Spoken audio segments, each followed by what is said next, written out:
Welcome back, everybody. I'm still working on my intros. I want it to be like that Deadpool and Wolverine movie. Bah, bah, bah. Yeah, I probably won't ever get that good. But today's video is going to be all about my top 10 favorite matches in WWE history. Once again, another very subjective and biased video. What's new here, guys? What's new? This is gonna be very, very controversial. I can already see it coming.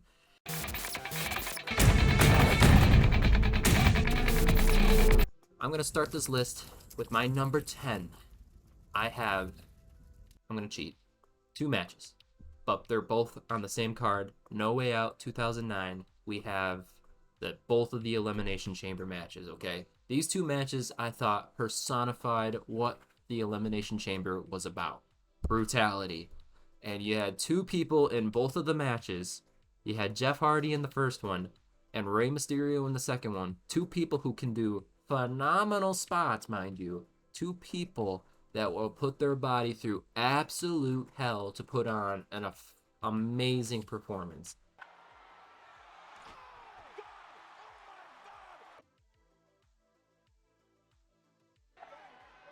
Mysterio thinking about oh no! Stop it. Get some help. And that's what we got.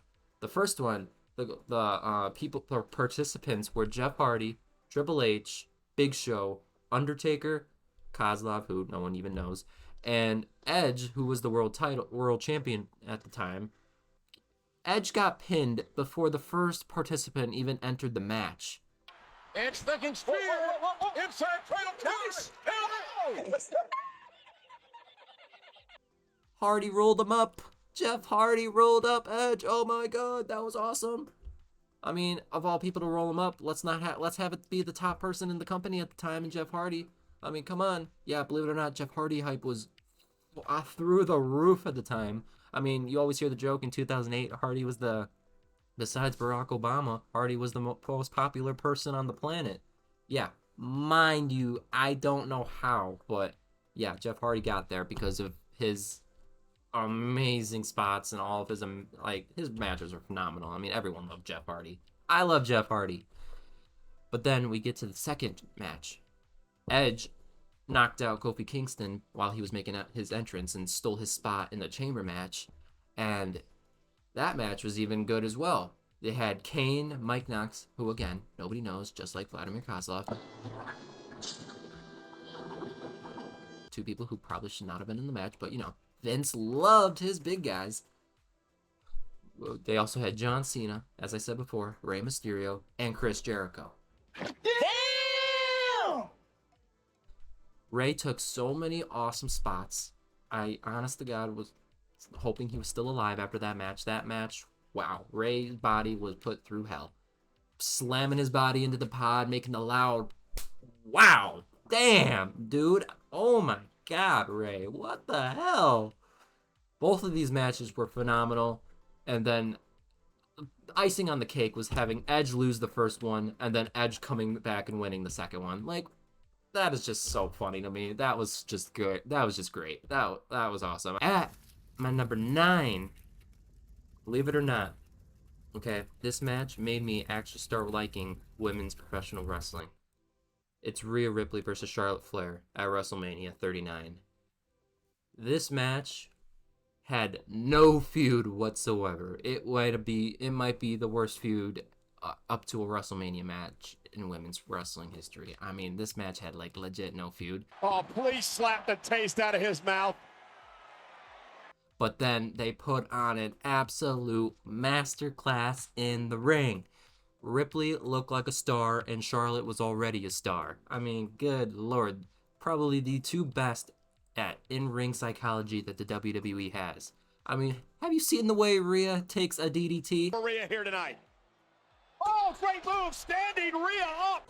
Oh my God! Wow! Damn!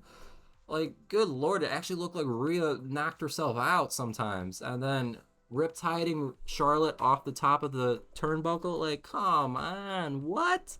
Like, what the heck, man? Like, what? Some of these spots were just insane.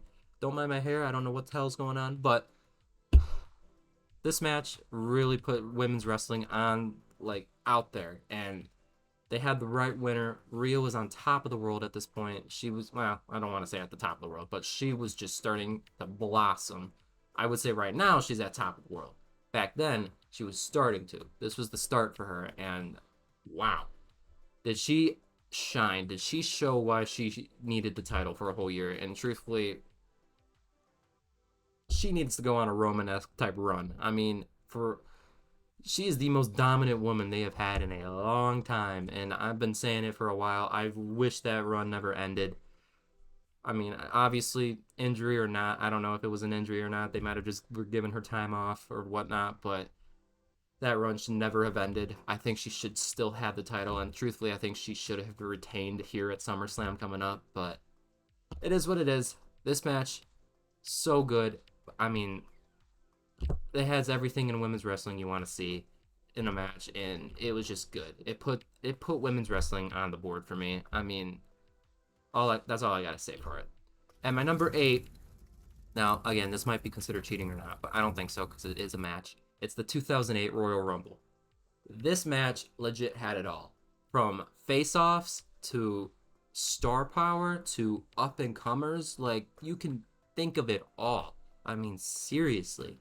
We had like 2 phenomenal face-offs. And at the beginning of the match, when you had the 2 closers of the previous year's Rumble, and Undertaker and Shawn, start this year's one. Or in 2007, they were the last 2, and they were the last 2 in the ring. And then in 2008, they were the first 2. That was poetic. That was awesome. I loved watching that. And then Shawn finally being able to eliminate Undertaker in 2000 in the 2008 one. I mean, that was great as well. And then at the end, the best return of all time. I mean, seriously, no one was expecting it. John Cena returning, that was just awesome. And then he squared off against Triple H. That square off, I mean, that was history, man. Like, nothing like that has, you can't say you've seen something like that before, where someone makes a shocking return like that and then has a square off with the best in the company at the time, Triple H. I mean, what the hell? That was awesome. I mean, come on. Yeah, that's all I gotta say for that. Chef's kiss. Come here, you. It's raw. It's fucking raw. At my number 7 position, I have Kurt Angle versus Eddie Guerrero at WrestleMania. Now, this match, wow. Eddie Guerrero, who was at the top of the world at the time, Latino Heat himself. Woo! He put on a heat of a match. He put on a banger with Kurt Angle. Kurt Angle puts on a banger all the time.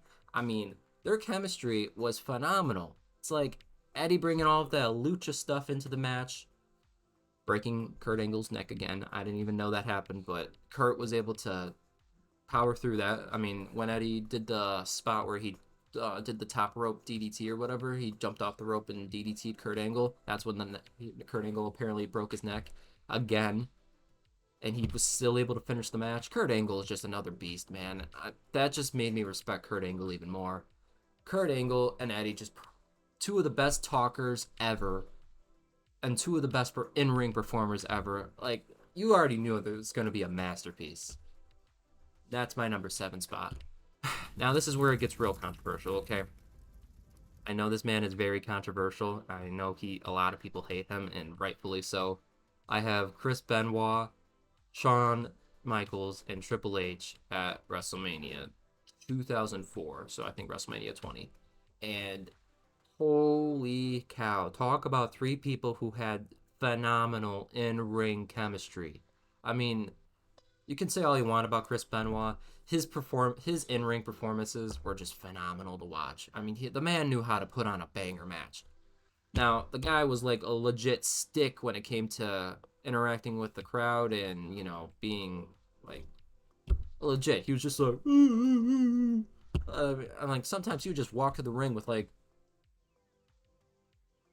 I'm like, what are you doing, dude? Interact with the crowd. What are you doing? And then the one time he did, I was just like, what was that?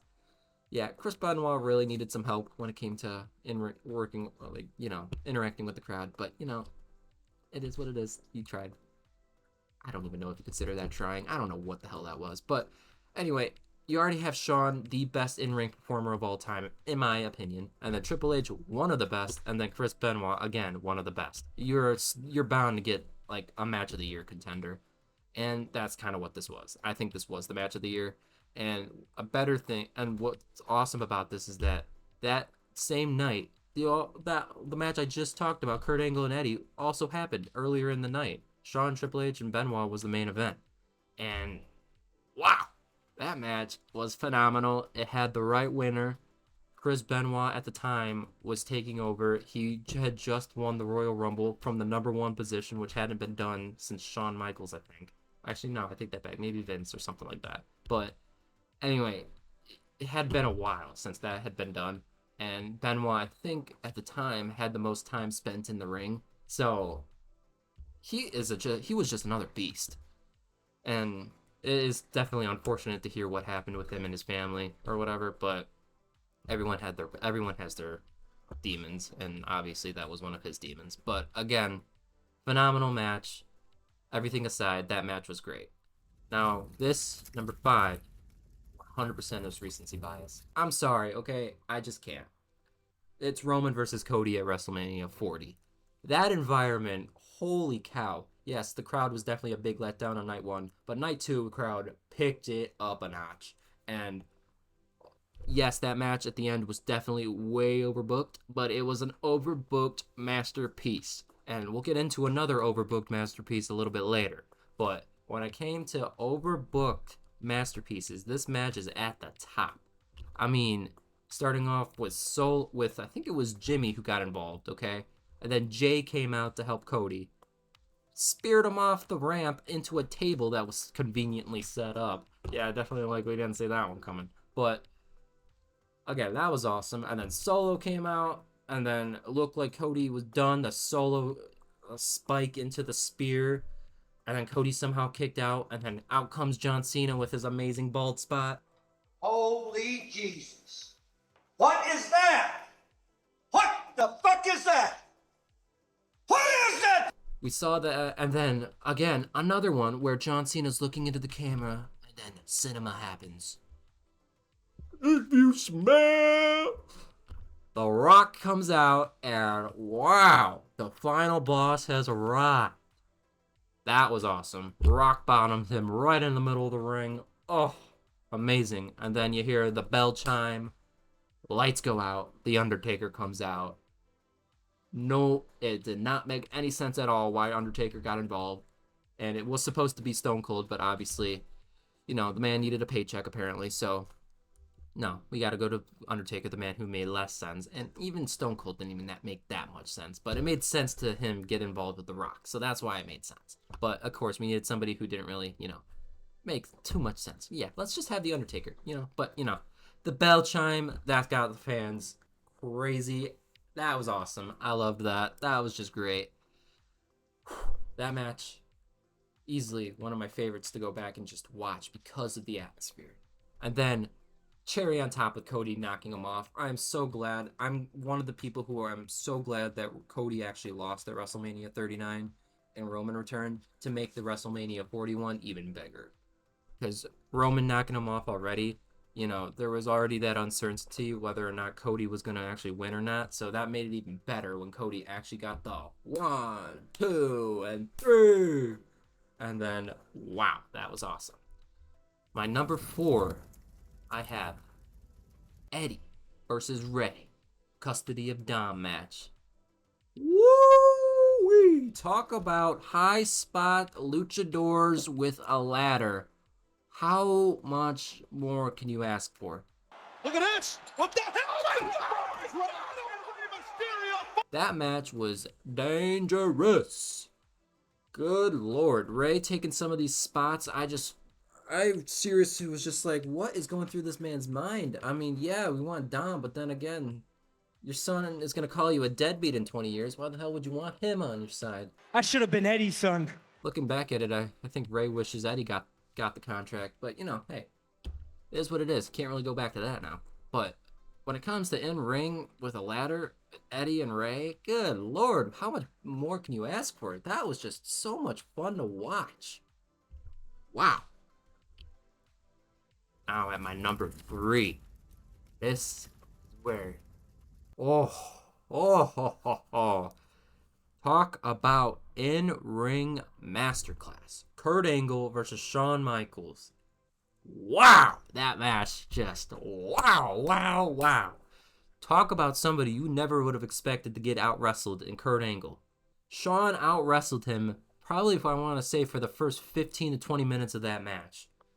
Shawn was definitely the one on top of that match. And then cinema started to happen. Shawn was tuning up the band, and then it's like, I don't even know, the guitar gave out, or the drum broke or something, because Kurt Angle just snatched his foot and was just like, give me that foot, and that was just phenomenal. Oh my god, phenomenal. Their chemistry was off the charts. Twisting that foot, and then Shawn selling the crap out of it for like 3 minutes straight. He was in that ankle lock at the end for like 3 minutes straight. If you haven't seen this match, you have got to go watch it. Holy cow. In-ring work was phenomenal. Now, number 2. Wow. Talk about 2 of the biggest icons, maybe even the biggest icons in WWE history outside of Hulk Hogan. I mean, Shawn Michaels versus The Undertaker, WrestleMania 25. Not the 26 one. Even though the 26 one had bigger stipulations, career versus streak, I think the first one, the 25 one, was better. Now, it was only better because the in-ring work was better, obviously. I mean, come on. They were a year younger, so obviously it's going to be better. Like, come on. Yeah, no shit, Sherlock. But, wow. That match, it was just phenomenal. I mean, nothing was really on the line there other than Undertaker's streak, which wasn't even being talked about all that much. And if you were going to have somebody at the time beat the streak, I mean, Shawn would have been the most logical person to break it. I mean, seriously. But I get why they didn't choose him to break it, because obviously, I mean, he was on his last leg. He was getting close to retirement, so it made sense for him not to do it. But, wow. I mean, that match, if you want to watch a great story just being told in the middle of that match, I mean, wow. Shawn kicked out of that tombstone, and the whole crowd went berserk. Because nobody really kicks out of that. I mean, Shawn had already built himself that pedestal where he could kick out of moves like that. So it just made it even better when he kicked out of the move that just never gets kicked out of. That was just awesome. My number 1. Remember when I said that I have another overbooked mess? This is where it is. My favorite match to watch is the Dudleys versus Edge and Christian versus the Hardy Boys at WrestleMania. Okay? Wow. I think this was WrestleMania 2001, I think. I'm not 100% sure on that. But this is the one where Jeff Hardy gets speared off holding the title thing, and Edge just speared him. I'm like, good God, Hardy, what the hell? And then, overbooked. Rhino comes out. Spike Dudley comes out and then takes a freaking insane spot. And then Lita comes out. Guys, talk about an overbooked masterpiece. This match is just so much fun to watch. I mean, if you want to watch professional wrestling and just have a freaking great time, this is the match to watch. I mean, this match had it all. I mean, they had it all. Dude, I honestly thought some people were dead after this match. I'm not even kidding. Like, get the EMTs out there, as JR would say. Lord have mercy. This match absolutely cooked. I mean, They personified what ladder matches, tables and chairs, TLC matches were all about. Like, that match was great. That is my top 10.